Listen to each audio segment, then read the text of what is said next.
Welcome to Murder Today's Case. This is special case, which besides the mysterious identity that took the police 30 years to uncover, it's also a journey to seek justice for the sister of the victim.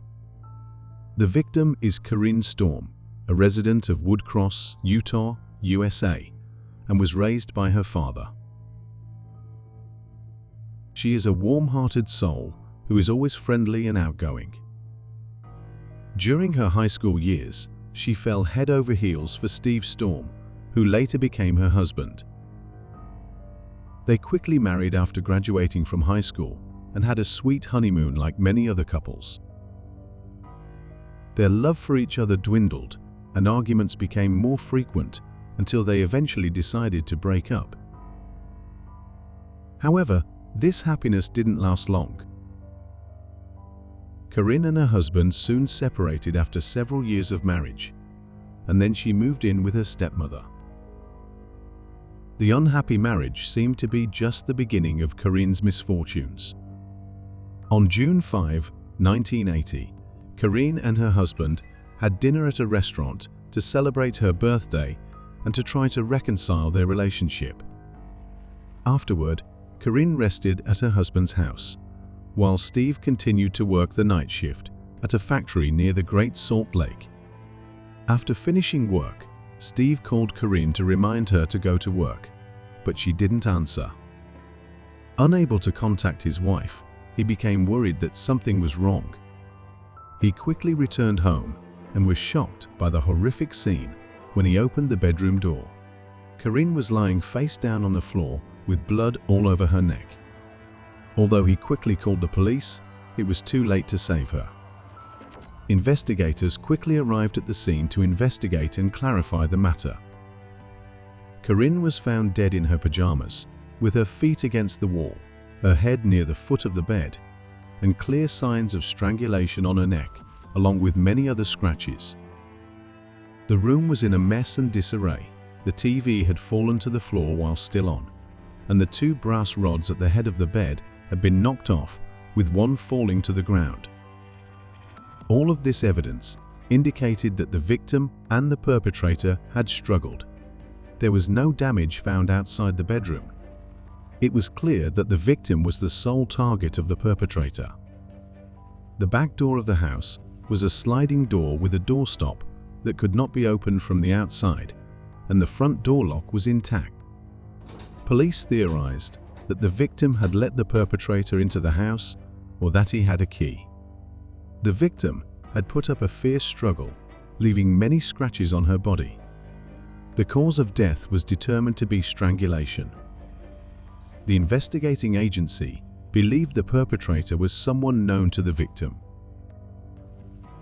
When investigating and collecting evidence from Karin's friends and relatives, some people mentioned that Karin and her husband had been having marital problems recently.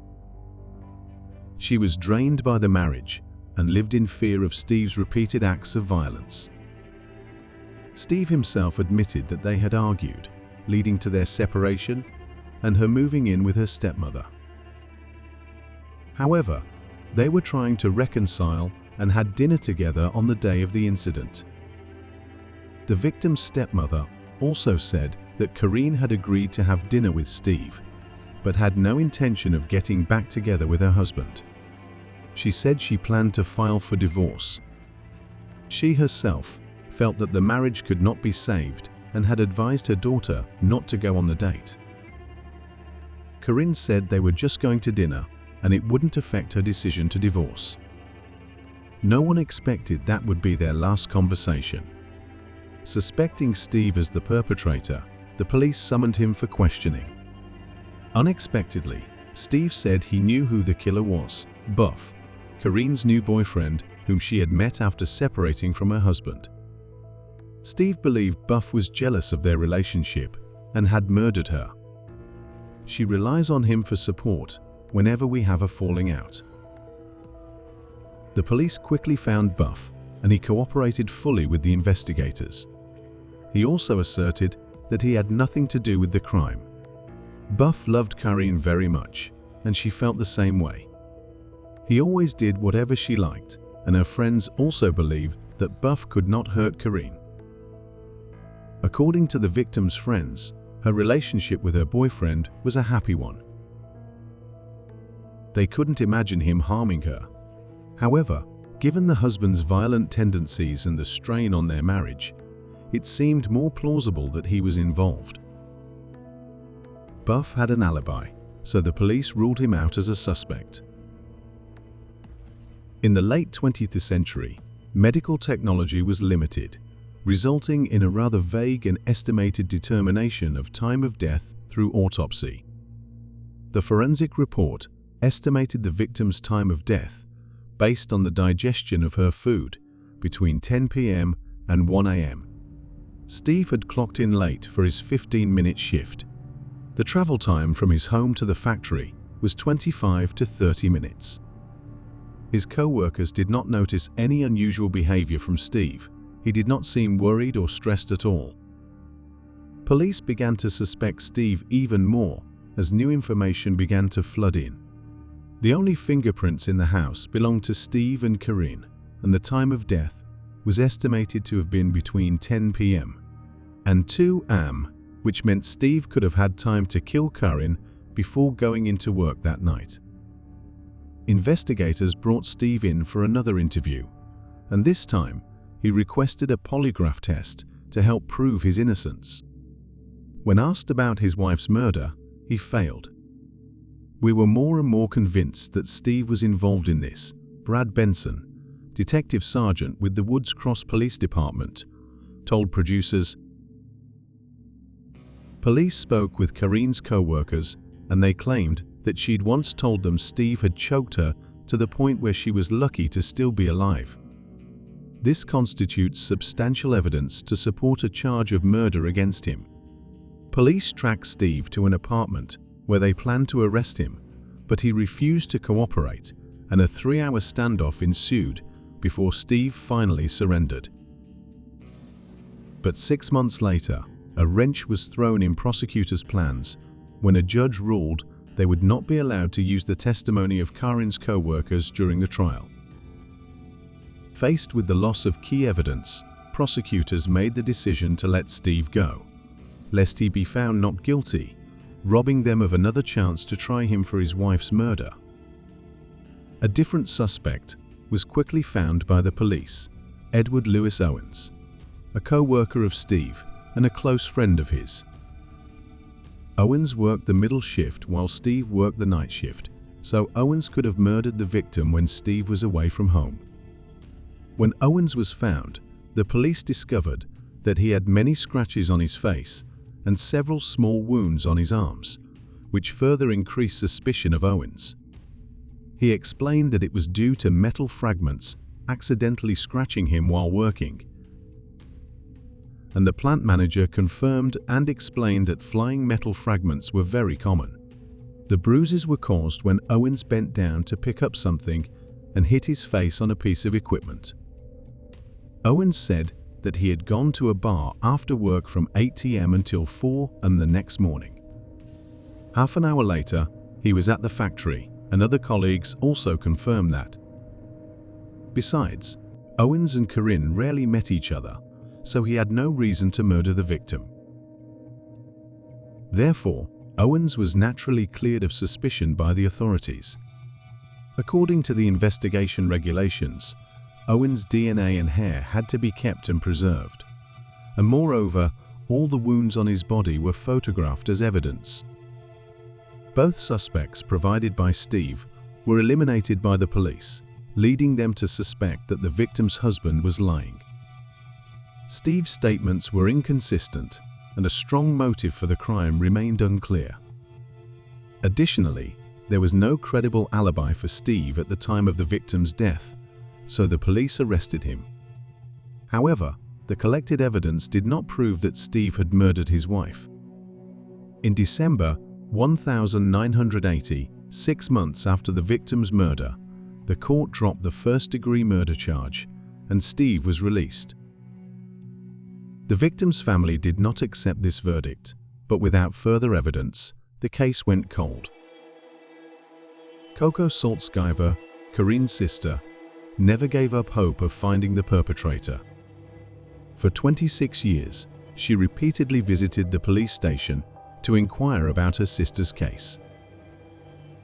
The search for the truth seemed to be her driving force to seek justice for her sister, even though the police had abandoned the case.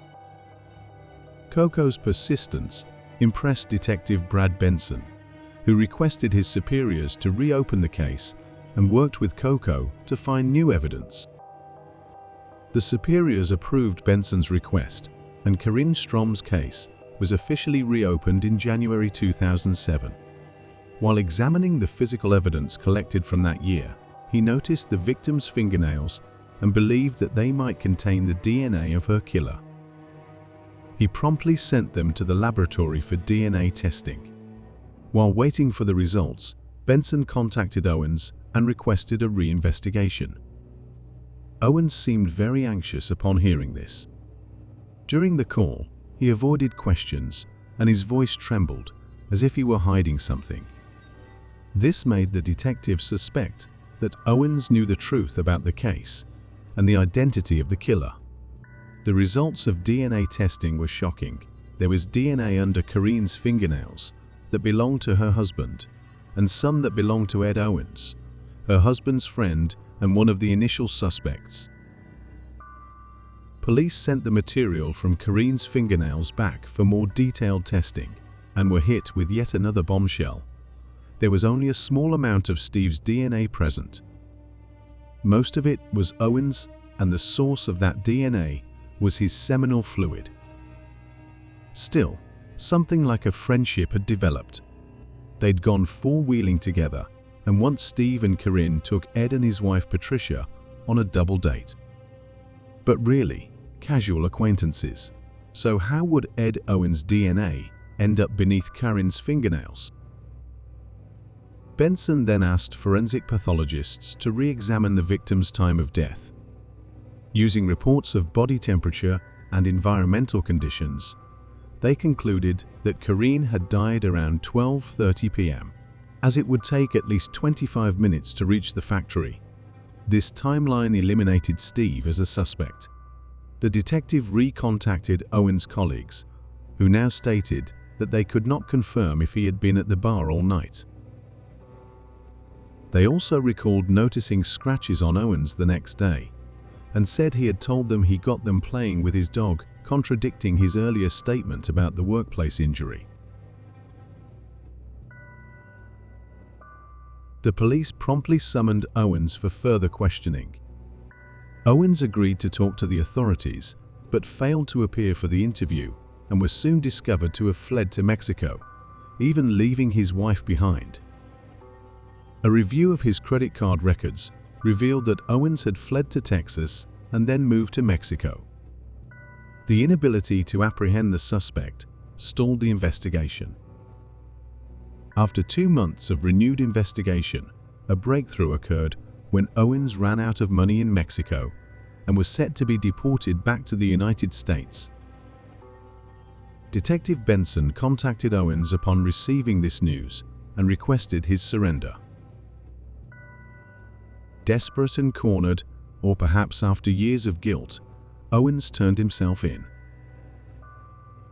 The police were shocked to discover his dark history. In 1972, on Hermosa Beach, California, a woman named Kimberly had been attacked by Owens, who had attempted to rape and strangle her.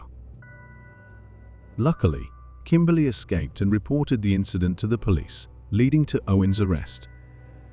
However, the court acquitted Owens due to an alibi provided by his family.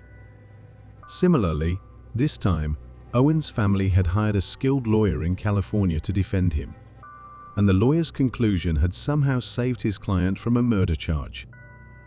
While police and prosecutors felt they had a strong case, they were surprised by the defense's claim. Owens and Karin had been having an affair, and when Steve found out, he killed her in a rage. Police were left to search for some key piece of evidence to solidify their case.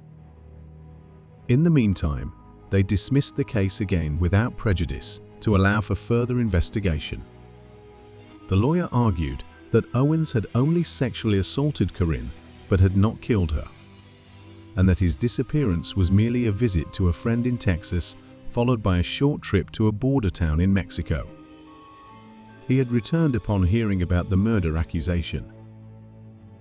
The police re-interviewed witnesses, none of whom believed that an affair between the two was possible. They also examined Karin's underwear and found new evidence: Ed Owens' blood. Owens was arrested again and charged. At the trial, the prosecutors presented their case. Owens had been at the bar that night and knew Steve would be at work. So he went to Steve's house intending to sexually assault Karin. When she resisted, he killed her and then returned to the bar to establish an alibi. On May 21, 2009, Ed Owens was convicted and sentenced to life in prison, without the possibility of parole. During the trial, he confessed and claimed that Steve had offered him money to kill Karin multiple times, making Steve the mastermind behind the crime. A few months before the incident, Steve had asked Owens to kill his wife, but Owens had refused. Steve then told Owens that he had taken out a life insurance policy on his wife and would share the payout with Owens as a reward. Him told me that he would give me half of them if I help him kill her, Owens told at the trial. The announcement stunned everyone. It revealed that the attack was not merely the result of a personal conflict, but was also motivated by a plot to seize property. Initially, Owens had gone to Steve's house using a key provided by the landlord, but he had intended to warn Karin to leave. However, Karin didn't believe him and even scolded and chased him away. Enraged, Owens changed his mind and attempted to sexually assault her, but she resisted, and he strangled her to death. Of course, Steve denied Owens' claims. The police also investigated the insurance policy Steve had taken out on Karin, which was a standard workplace policy worth $50,000. Therefore, they could not prove that Steve was the mastermind behind the crime. After a 2-day deliberation, Owens was sentenced to life in prison, bringing the 29-year-old case to a close. Coco was deeply moved and emotional when interviewed by the press. The man who had murdered her sister had finally been brought to justice after her tireless efforts. Although the case was closed, Steve Strom remained a suspect, and it was impossible to definitively prove whether he had been the mastermind behind the murder. Coco's tireless efforts over many decades ultimately led to the identification of the true criminal. Her unwavering devotion to her sister serves as an inspiration to us all. To honor Karin's memory, Coco has established a social media platform and produced several documentaries. This case is a powerful reminder that we should never give up on seeking justice, and that we must always be vigilant, as even our closest friends and family can be capable of heinous acts.